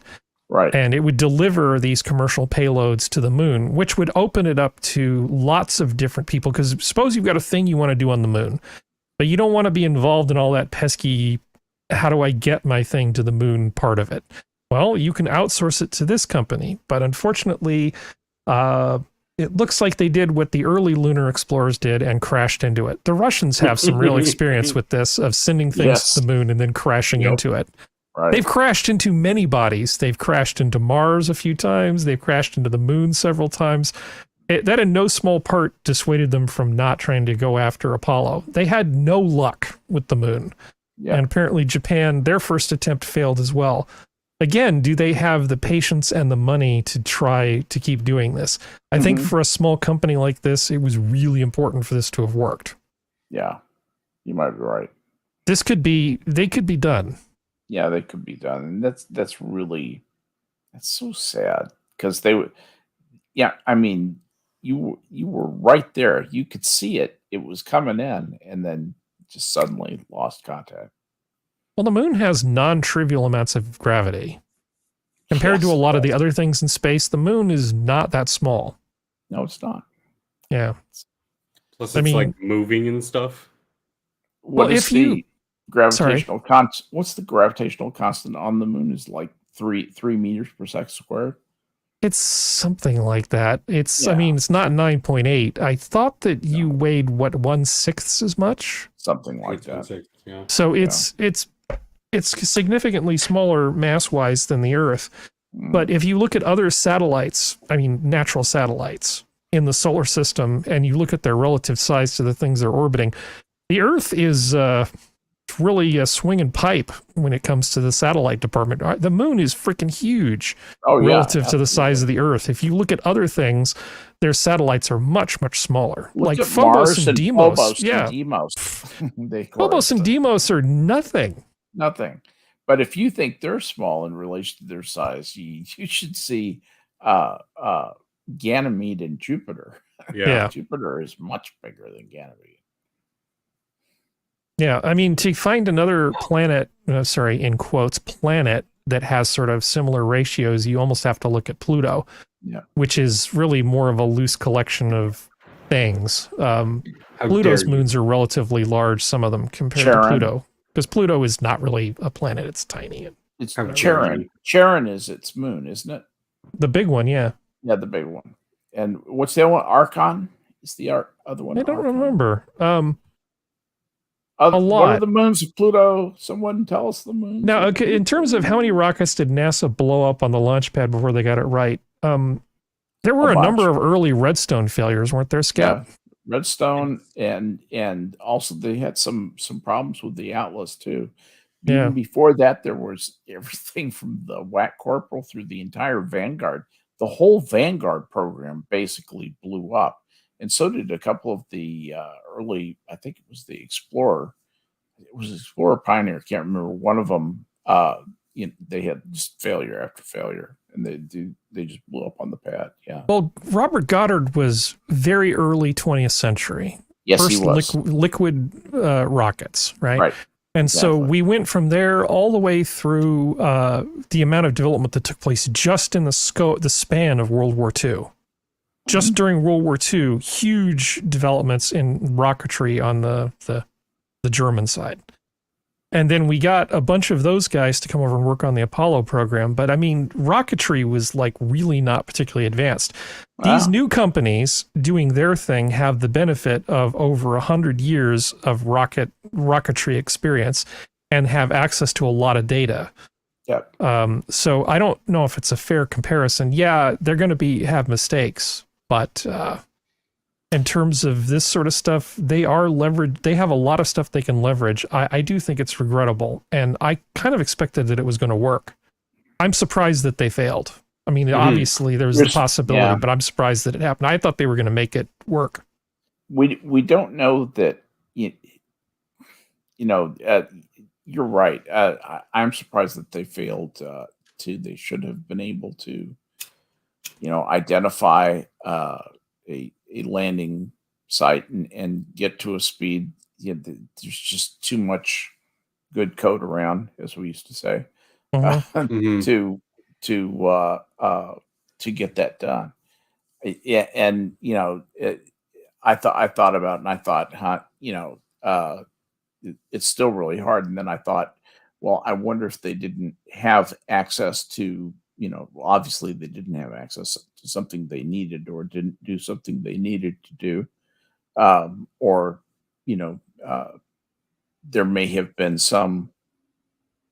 We don't know all the processes that had to go right, and all the things that went wrong. It would be interesting to try and do a realistic postmortem on that enterprise. Well, one thing we do know, Skep and Jack, you still with us? Yes. This iceberg looks like a giant dick. Iceberg lovers go wild over viral photos of Dickieberg off Newfoundland's coast.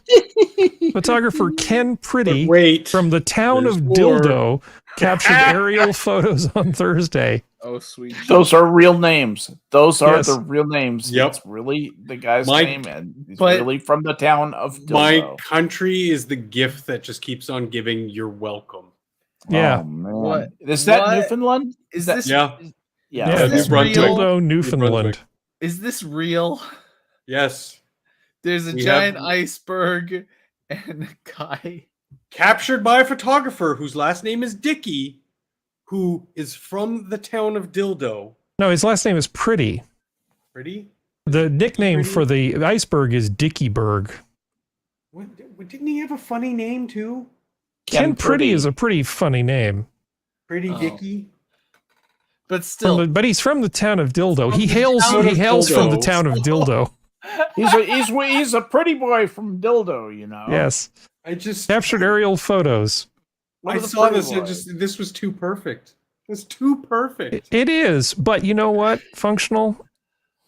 It's not the only. It's the universe also gave us this, and we didn't even notice back in 2018. Humanity just survived a close encounter with a gigantic and hazardous phallic asteroid.